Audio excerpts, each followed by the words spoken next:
Hi friends. அ ஒரு பால் காய்ச்சுற விசேஷத்துக்கு நான் போயிருந்தேன்.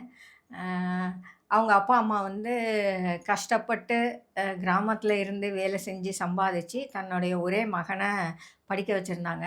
அவர் இப்போ பிசினஸ் மேனேஜ்மென்ட் படிச்சு நல்ல வேலைக்கு வந்து ஒரு நல்ல அபார்ட்மெண்ட் வாங்கியிருக்காரு. அதோடைய கிரகப்பிரவேசத்துக்கு தான் நான் போயிருந்தேன். எல்லாம் முடிஞ்சு எல்லாரும் சொந்தக்காரங்கள் எல்லாம் போனதுக்கப்புறம், ரொம்ப க்ளோஸ் ரவுண்ட்ஸ் மட்டும் உட்காந்து நாங்கலாம் பேசிட்டு இருந்தோம் அந்த பையன் கூட. அப்போ அவர் சொன்னாரு, "ஆ இல்ல ஆன்டி நான் வந்து இந்த வீட இன்னும் ஒரு 5 வருஷம் முன்னாடியே வாங்கியிருந்திருக்கணும். இப்பவே இது லேட்டு தான்" அப்படின்னு சொன்னாரு. அவங்க அப்பா ரொம்ப ஷாக்கா பார்த்தாரு. அப்பா நான் சொன்னேன், "அதெல்லாம் இல்ல தம்பி. உங்களுக்கு உங்க வயசுக்கு ஏத்த நேரத்தில தான் நீங்க வாங்கியிருக்கீங்க. அது ஒண்ணும் பெரிய விஷயம் இல்ல." "இல்ல, இல்ல என் ஃப்ரெண்ட்ஸ் எல்லாம் 25, 30 வயசுலயே அவங்கலாம் வீடு வாங்கிட்டாங்க." அப்படின்னு அவர் சொன்னாரு. நான் சொன்னேன், "அப்படி அவசரப்பட வேண்டிய அவசியம் என்ன? இப்ப நீங்க கொஞ்சம் நிதானமா வேலை செஞ்சிருக்கீங்க. கொஞ்சம் கூடுதல் பணம் போட்டு பெரிய வீடா வாங்க முடிஞ்சிருக்கு உங்களுக்கு. இதையெல்லாம் கொஞ்சம் ஸ்லோவா பண்ணுனா என்ன தப்பு?" அப்படின்னேன். "நீங்கலாம் பழைய ஆட்கள். உங்களுக்கு வந்து இதெல்லாம் சொன்னா புரியாது. லைஃப்ல வந்து இப்ப எல்லாமே ரொம்ப ஸ்பீடா தான் போகுது ஆன்டி. நான் 5 வருஷம் முன்னாடி நான் இந்த வீட்ட வாங்கியிருந்தேன்னா, இந்நேரம் இந்த வீட்ட விட்டுட்டு இண்டிபெண்டன்ட் பங்களா எங்கேயாவது கட்டியிருப்பேன்ல." அப்படின்னு அவர் சொன்னாரு. ம்.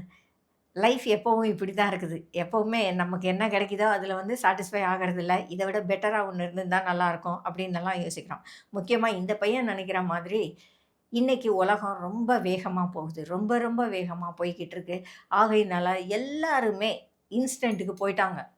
விதை போட்டா அடுத்த நாள் மரம் வளர்ந்து அதிலிருந்து கனிகளை பறிச்சிரணும்னு நெனைக்கிற அளவுக்கு இருக்கிறாங்க. ஒரு 34 வயசுல ஒரு ரூ. 1,00,00,000க்கு ஒரு ஃப்ளாட் வாங்குறது வந்து ரொம்ப லேட்டுன்னு நெனைக்கிறத என்னால புரிஞ்சுக்க முடியல. ஏன்னா, அவன் வந்து கஷ்டப்பட்ட குடும்பத்திலேருந்து வந்தவன் தான். அவனுக்குன்னு பெரிய ஃபினான்ஷியல் பேக்ரவுண்ட் இல்ல. இந்த அளவுக்காவது அவனால செய்ய முடிஞ்சது எவ்வளவு பெரிய ஆசீர்வாதம்னு அவன் நினைக்கவே இல்ல. அதுக்கு பதிலா இத விட சீக்கிரமா, இத விட வேகமா நான் செஞ்சிருக்கணும் அப்படின்னு நெனைக்கிறான். நம்ம லைஃப்லயே நம்ம நெறைய விஷயங்கள இத விட ஸ்பீடா இருந்தா நல்லாருக்கும்னு தான் நெனைக்கிறோம். ஆனா ரொம்ப ஸ்பீடா அவசியம் இல்ல. எல்லாத்துக்குமே ஒரு நேரம் இருக்கு இல்லையா? இட்லி அவிக்கிறதுக்கு அந்த மாவ 8 மணி நேரம் புளிக்க வச்சா தான் இட்லியே வரும். எல்லாத்துக்கும் ஒரு டைம் இருக்கு.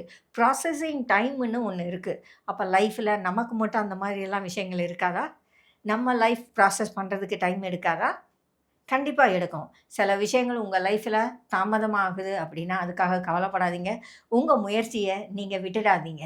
தொடர்ந்து நீங்க வேலை செய்யுங்க. அது அதுக்குன்னு ஒரு ப்ராசஸிங் டைம் இருக்கும். அது அந்த டைம்ல உங்களுக்கு கரெக்ட்டா வந்து கிடைக்கும். அதுல மட்டும் நீங்க நம்பிக்கையா இருங்க.